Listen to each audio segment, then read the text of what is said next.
So what we're going to do is I'll go ahead and I'll start out with my senior.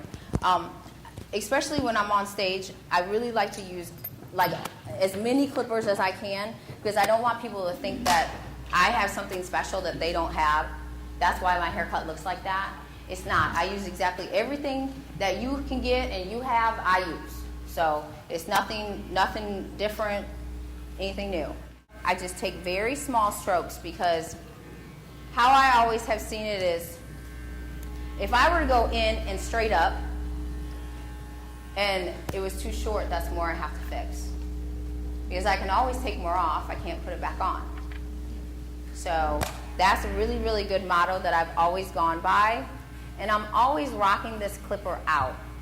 Because what happens is, if I were to go straight in and just go straight up, I'm creating myself a really hard line every single time this clipper is on that head. And that's just more work for me. So if I'm pulling that clipper out and I'm rocking that clipper out, and this doesn't matter on what texture hair, this is everybody, okay? So if I'm rocking that clipper out, I'm creating less of a line that I'm gonna have to go in and work harder at the end to get out. So since I started with my blade all the way open, and I put my number 1, always make sure you hear your guard click, because if you hear that guard click, that means it's on properly. When you don't hear it click, guess what? You're gonna have problems. So that's, you really wanna make sure. But with my number 1, since I started, I left it with it open, now I'm closing it all the way, okay? And I'm still using my senior, the one with the fast feed blade, and I'm just pulling it out. Now me, myself, I always work side to side. Because what you do on one side, you're going to want to do on the other. Because if you were to try and cut like this over here and that over there, then it's a hot mess. It's not, it's very, very hard to get it completely even. So if you just side to side and you just keep that, you're going to get that little flow. You're going to really start to get yourself a little balance. So now that it's completely closed, now I'm just going to pull it a little bit more open. It's not completely halfway because you have to realize something. When you rush that, really? No, I'm playing. No, I'm playing. like at the movies. No. But if you rush this blade, if you were to go from let's say I start like this, all the way open, and I put this one on, and I don't close it back, and I just keep it open, and I just try and go through the whole haircut like that, yeah, it's gonna look a hot mess. You might think oh, it's not too bad, but you're gonna see little lines throughout. It's not gonna be seamless, okay? That's why you have a lever. What we're gonna do, we closed it. Now we're just gonna open it just a little bit. Keep going back and forth. Now you can start to see the face start. Now I'm opening it up. Because now it's about halfway. Still pulling it up. Still rocking that clipper out. Now we'll put on our number 2. I have it closed. And I'm still, this is my number 2. Yep. It's purple. This is my number 2. That's how we know. For sure. And I'm just still going back and forth. Now, if Mary Lou was in the shop, she would have been gone. We would have had a nice conversation. We would have talked about some hair products, and she would have been out. Now, yeah, she just asked me how far I'm going to go up. She likes hers blended up pretty high. Now, not everybody's like that. That's a good question. Now I want to show you a little trick, okay? Because this is the part of the haircut where even on a man's haircut that people like freak out and they go, I'm going to have to clip her over comb. I'm going to have to get my thinnest shears out. I'm going to have to do something. Because if not, then you get scared and you feel like you're going to give them a high and tight. Yeah. And then your little nice taper has turned into a military off to the army haircut. So the best thing I always say is, people don't do this enough. Flip your clipper over. Because when you flip that clipper over and you go down with the clipper on any hair texture, you're smoothing it out. You're not taking a lot of length off, you're taking a lot of bulk out. Okay? So I'll just show you with her is I have it all the way closed with my number 2 on. Oh, you're welcome. See, I even gave her a tip while I cut her hair. Now she also is a licensed cosmetologist. So it's wonderful because then we talk about all sorts of good stuff while she gets her hair cut. But yeah.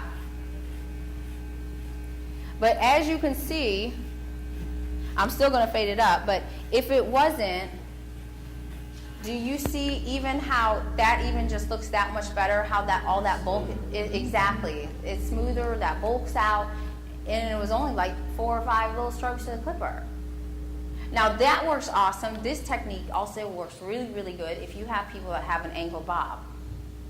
Because like myself, I don't ever do an angle bob with my scissors because one side is like fabulous and the other side's doo-doo because I just cannot get my hand in the right angle.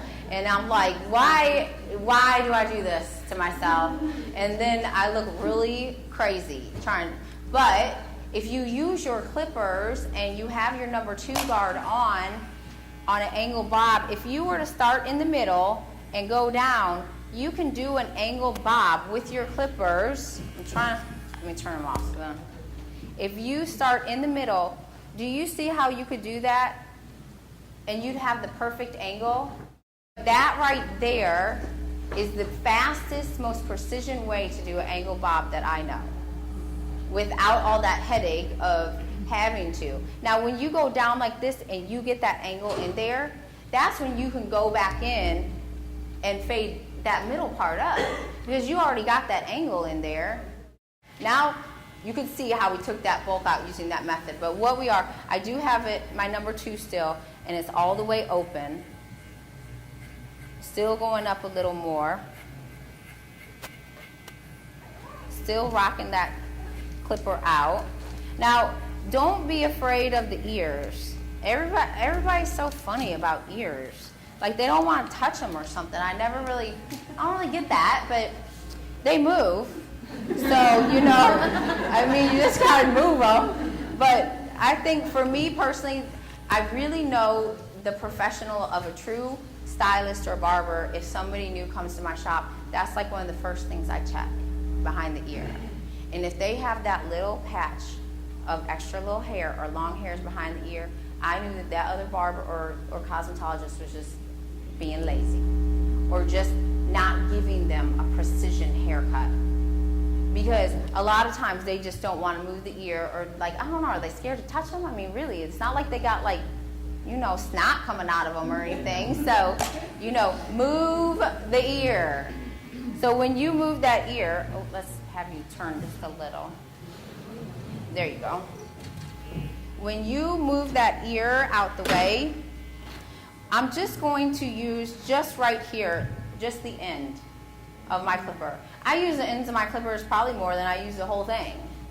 Because if it's adjusted correctly and you have the blade on there, it's going to cut all the way across. When you move that ear out the way, and all I'm doing is going in at an angle, it's going to take all that hair off, okay? Now, we leave these because she really likes her little sideburns now, because before we were taking them pretty low and just edging them out, but now we've been trying to do them a little softer and leave them. I know. So what we're going to do is now look, you see how I pulled that ear back? I know, I'm so sorry. If you can't see, please get up and sit Indian style or something. But when you pull this ear back like that, that's going to allow you to get these little hairs right here too, okay? Because a lot of times, if you're too scared to edge around there, like you're going to edge too high up, if you use that, it's going to help. That's going to help with you edging later on, okay? It's going to alleviate that.